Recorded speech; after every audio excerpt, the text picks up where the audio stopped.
Welcome everyone to the Carolina Outdoors. Each week we come on and break down 4 different segments for your listening pleasure.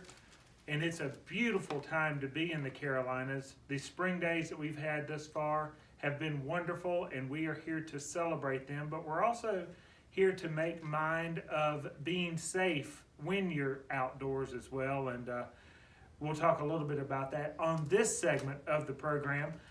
I'm Bill Barty, and sitting to my left, your right on the radio dial, is Wes Lawson, General Manager of Jesse Brown's. Wes, welcome. Thank you, Bill. Good to be here. Good to be with you, good to be heard, and good to be seen if you're listening to us via YouTube as well.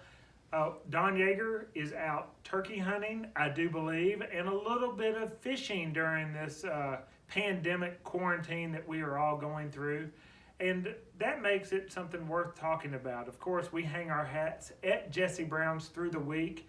The showroom, the storefront of Jesse Brown's is closed to traffic. However, we have a lot of outfitting going on via website, jessebrowns.com. You can go there, as well as you can see what we look like, whether it be on our Facebook live feeds that we're putting out there, as well as the Jesse Brown's YouTube channel. As an outfitter, it's important for us to stay engaged with all of the things going on and all that the Carolina Outdoors have to offer this time of year. So, Wes, we've got plenty to talk about, but one of the things I wanted to talk about is we've had people calling into the store and commenting through Facebook and online, and they are still doing some outdoor things. People aren't just in the living room or bedroom for all these weeks thus far. They are still, in fact, if you get out or look out your window, you'll see more people walking neighborhoods than maybe you've ever seen before. That's right. At least in modern times anyway. Many times we hear and talk about the air conditioning pushing people inside and not getting out like before, not seeing your neighbors or knowing your neighbors like before, but now you see them out and about.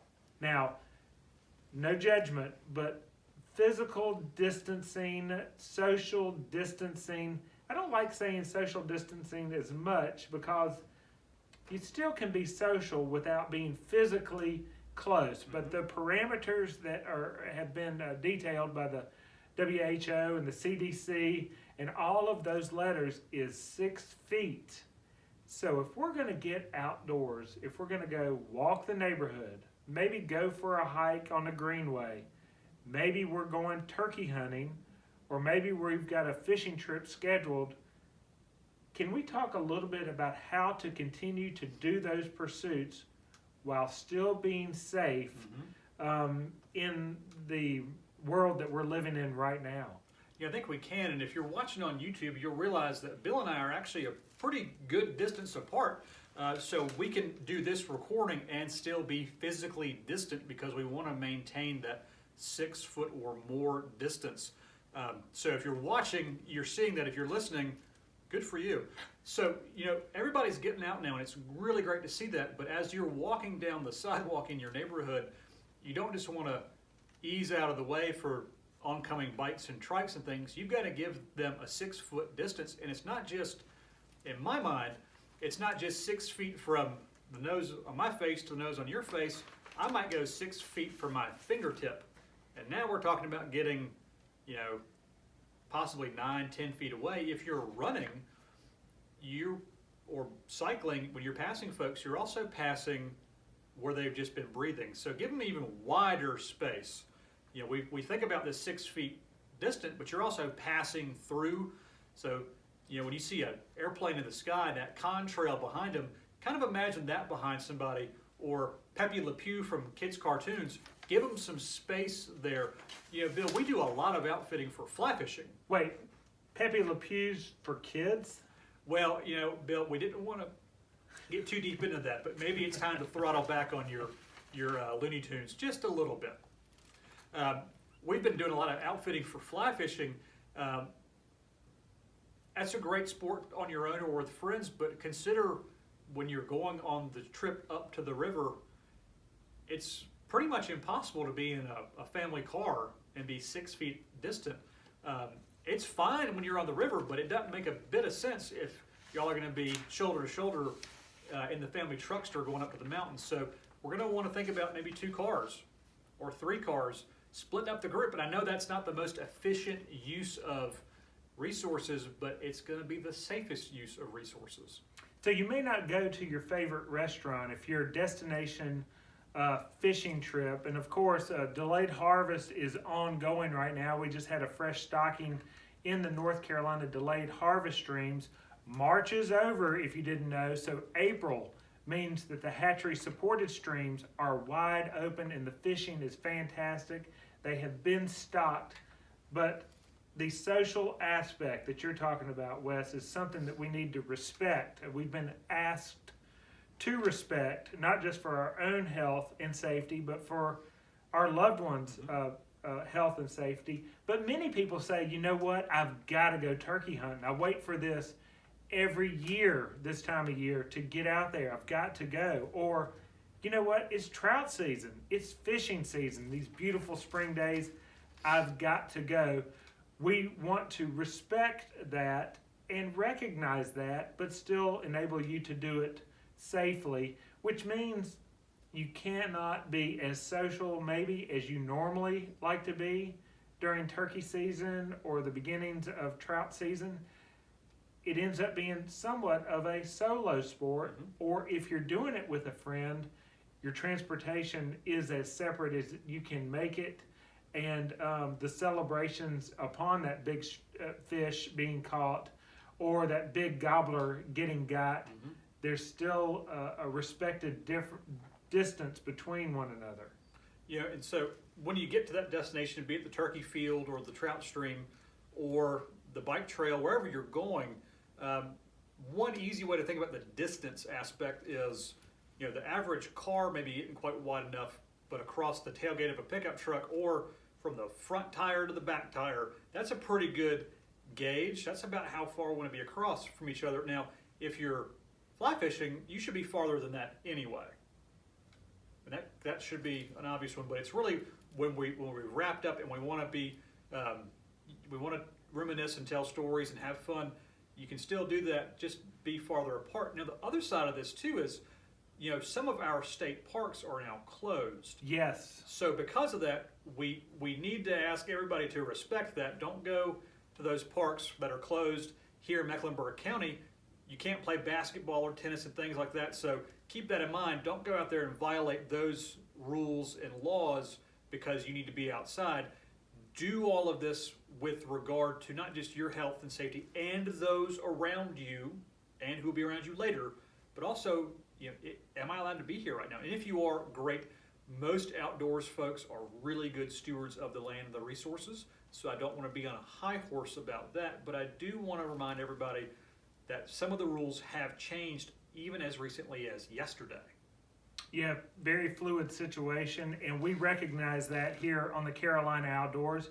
You're listening to the Carolina Outdoors. We're the outdoor guys from Jesse Brown's coming to you to talk, even during a pandemic, about how you can get out there and enjoy a bit of what we have in the beautiful Carolina Outdoors. And I want to come back.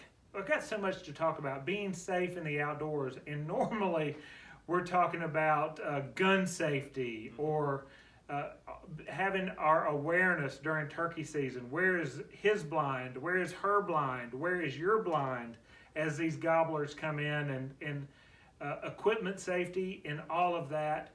Now, of course, we're talking about how to be safe around each other. We oftentimes talk about water safety. Don't cross there on the stream if it's too deep. Or, you know, let loved ones know where you are at all times. I've got another good one. Don't step all the way over that log, especially now, because who's coming out from underneath? You know what? Thank you for saying that, because that is on the list. Forget the exotic fishing trips or turkey hunting trips or hikes around the neighborhood. Where a lot of danger is right now is our backyards or the nature areas in our yard. And in fact, we had Anna Delaney who stopped by Jesse Brown's before the storefront closed, and we spoke to her a little bit. She's a clinical toxicologist, easy for me to say, the director of Pharmacy and Toxicology Fellowship with the North Carolina Poison Control, and she was in to talk a little bit about safety in the yard involving North Carolina's most venomous snake. Dare you guess what that snake is? Can I say all of them? You can, and you would be, I would let you off the hook just for this. But it's the copperhead. Copperhead, absolutely. And so, not when you're doing something the most fun that you could imagine, like a fishing trip or turkey hunting trip. It's going to happen, and a lot of us are working from home, or maybe we're in work time out as we wait for storefronts and restaurants and businesses to open up. And we're doing yard work, and the days are warming up. You notice that. That's when you can startle a venomous snake like the copperhead, and they will bite you. Yep. They'll bite you or your dog or your cat, anything like that. So, daily activities we need to be aware. Now, what do we need to be aware of? Wes, you said it. Where we are placing our foot when we're stepping over a log or a stack of bricks or something like that. You need to watch where you're stepping. You also need to watch where you are putting your hands. So if you're restacking that firewood stack as you're neatening up your yard or your area, or maybe you're putting out pine needles or mulch or whatever like that, you're weeding, watch where you're putting your hands. Now the way copperheads work is they are shy. They don't want to be bothered, and they can also control the amount of venom that they put in you. Copperheads will put less venom in you when they're startled than they will if you're bothering them. That's all the more reason not to bother them. Now, I've always operated under the assumption that the baby copperheads can be pretty dangerous too, because they aren't yet able to regulate their venom. Now, doesn't mean they're going to give you more by volume, but they're going to give more of what they have to offer. Especially in our yards where you have some certain kinds of mulch. If you've got English ivy out there, they're in there a lot, or around hardwood trees, around those acorns and places like that. So be mindful of where you're going, especially when you're weeding right now, you're planting some of your spring annuals, or you're getting your garden set in. Be on the lookout for that. But now, not all snakes are bad. I mean, we have to be honest about that. Some people prescribe the belief that all snakes are venomous, and they're not. You know who you are out there. I might be one of them sometimes. But you know, those black snakes are your friends. They're, you know, some call them rat snakes, some call them black snakes. There are some subtle differences that we're not going to get into over the air. But if you see those around, those actually are your friend. They're going to keep other rodents out, but they're also going to keep copperheads away. So they look very similar, but that black snake has a white underbelly. The head's a little bit different shape, and the markings are similar, but they are different. So when in doubt, give them some space. Call a friend who knows what they're doing. Your neighborhood probably has a Facebook page. There's somebody close by who can help. But when in doubt, don't bother that snake. That's exactly right. You pegged it. Wear boots if you're out there working in your yard debris. Wear gloves if you're handling things like that. All of those things do protect. If you do move a snake, and we're recommending you not, but if you do feel the need to move it from your doorstep or whatever, don't move it far because that makes them more mobile. They will try to get back where they came from. So just move them a short distance, but it's better not to move them at all. If you are bitten by a snake, just by chance, and you have serious symptoms right away, of course, get to the hospital. But if you only have minor symptoms, call poison control and talk through it. They are manned 24/7, the phone lines there, and the North Carolina Poison Control number is 1-800-222-1222. He's Wes Lawson. I'm Bill Bargee. We're the Outdoor Guys from Jesse Brown's. We'll be back with more of the Carolina Outdoors right after this.